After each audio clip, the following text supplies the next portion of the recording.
ଦୁର୍ନୀତିର ଗନ୍ତାଘର ପାଲଟିଛି ବାସୁଦେବପୁର ତହସିଲ ଅଫିସ। ବାସୁଦେବପୁର ତହସିଲ ଅସାଧୁ କର୍ମଚାରୀଙ୍କ ପେଣ୍ଠସ୍ଥଳୀ। ଏଠି ବାଡ଼ ଖାଉଛି ଫସଲ। ଦରମା ଟଙ୍କାରେ ହାତ ମାରନ୍ତିନି ଏହି କାର୍ଯ୍ୟାଳୟର କିଛି ଅସାଧୁ କର୍ମଚାରୀ।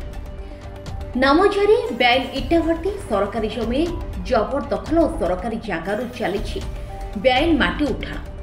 ପ୍ରତି ବଦଳରେ ମୋଟା ଅଙ୍କର ଉତ୍କୋଚ ନେଇ ଚୁପ୍ ହୋଇ ବସିଛି ବାସୁଦେବପୁର ରାଜସ୍ୱ ବିଭାଗ।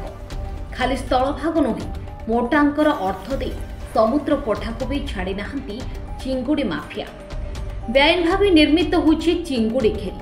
ଖୋଦ ତହସିଲଦାର ବାବୁଙ୍କ ନେତୃତ୍ୱରେ ସୁପରଭାଇଜର, ଆର୍ଆଇ ଓ କିରାଣୀମାନଙ୍କ ଜରିଆରେ ମାସକୁ ଲକ୍ଷାଧିକ ଟଙ୍କାର ବଟି ଆଦାୟ କରୁଛନ୍ତି ଏ ସରକାରୀ ଧଳା ହାତୀମାନେ।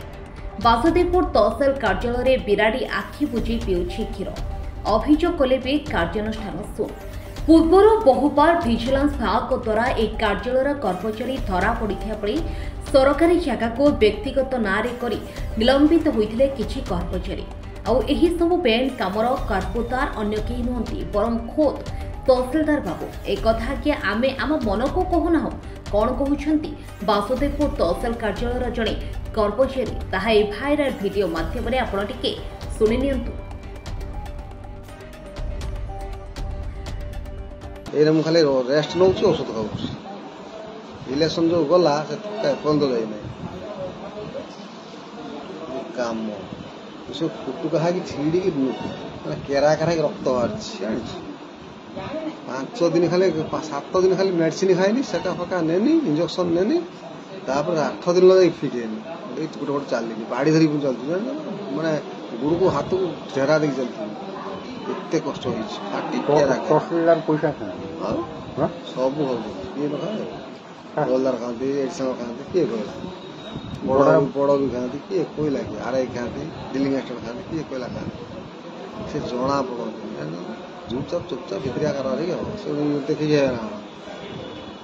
ଆମେ ଦଉଛୁ କାମ ନଉଛୁ, ଆମେ ଜାଣୁ ନା କ'ଣ କେମିତି କାମ। ବାସୁଦେବପୁର ତହସିଲ କାର୍ଯ୍ୟାଳୟ ବାବଦରେ କ'ଣ କହୁଛନ୍ତି ସାଧାରଣ ଲୋକ, ଆଇନଜୀବୀମାନେ? ଆସନ୍ତୁ ଶୁଣିନେବା ସେମାନଙ୍କର ପ୍ରତିକ୍ରିୟା। ଆମ ସିକିମ୍ ଜମି ଥିଲା କି ସ୍ଥିତିବାନ କରିବା ପାଇଁ ଗଭର୍ଣ୍ଣମେଣ୍ଟର ଯେଉଁ ନୂଆ ରୁଲ୍ସ ଆସିଛି, ଆମେ ତ କରିବା ପାଇଁ ଚାହୁଁଛି। ମୁଁ ବାହାରେ ରୁହେ, ଆଉ ମୁଁ 6 ମାସ ହେଲା ଦୌଡ଼ୁଛି। ମୋ କାମ ଦାମ କିଛି ନାହିଁ। 6 ମାସ ହେଲା ଦୌଡ଼ିଲା ପରେ ମୁଁ ଏପର୍ଯ୍ୟନ୍ତ ମୁଁ ତାର କିଛି ଲାଭ ପାଇଲି ନାହିଁ। ତ କଲେକ୍ଟର ପାଖକୁ ଯାଇଥିଲି, ସେମାନେ କହିଛନ୍ତି ବୁଝିବେ ବୋଲି, କିଛି ବୁଝି ନାହାନ୍ତି ଏପର୍ଯ୍ୟନ୍ତ। କହିଲେ ମୁଁ ପ୍ରପର ୱେରେ କରିବି, ଆଉ ମୋତେ ଟାଇମ୍ ଦରକାର। ଆଉ 6 ମାସ ହେଲା ପ୍ରପର ୱେରେ ହେଇପାରୁନଥିଲା, ଆଜି କହୁଛନ୍ତି ପ୍ରପର ୱେରେ ମୁଁ କରିବି ବୋଲି।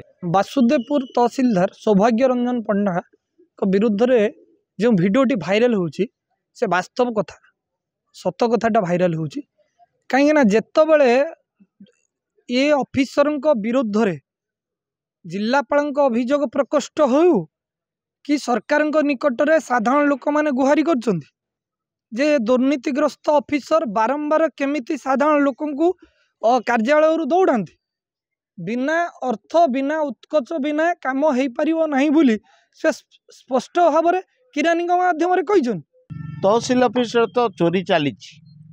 ସେ ଚୋରିକୁ ଆମେ ବୋଧ ହୁଏ ଆମେ ଚାହିଁଲେ ବି ବନ୍ଦ କରିପାରିବା ନାହିଁ। ଦିନରେ ଚୋରି ଚାଲିଛି, ସବୁବେଳେ ଦିନ ରାତି ଚାଲିଛି ଆଜ୍ଞା। କାହିଁକି ନା ତହସିଲଦାର ତ ଗୋଟେ ଆମର ସବୁ ବାସୁଦେବପୁର ସାରା ଯାହାକୁ ବି ପଚାରନ୍ତୁ, ତହସିଲ ଅଫିସରେ ଚୋରିଟା ଗୋଟେ ଏଇଟା କମନ୍ ହେଇଗଲାଣି। ଏଇଟା ଗୋଟେ ଚାଲିଛି, ଚାଲିବ ବି ଲାଗୁଛି। ଆପଣ ଦେଖନ୍ତୁ, ଇଟା ଭାଟି ଚାଲିଛି।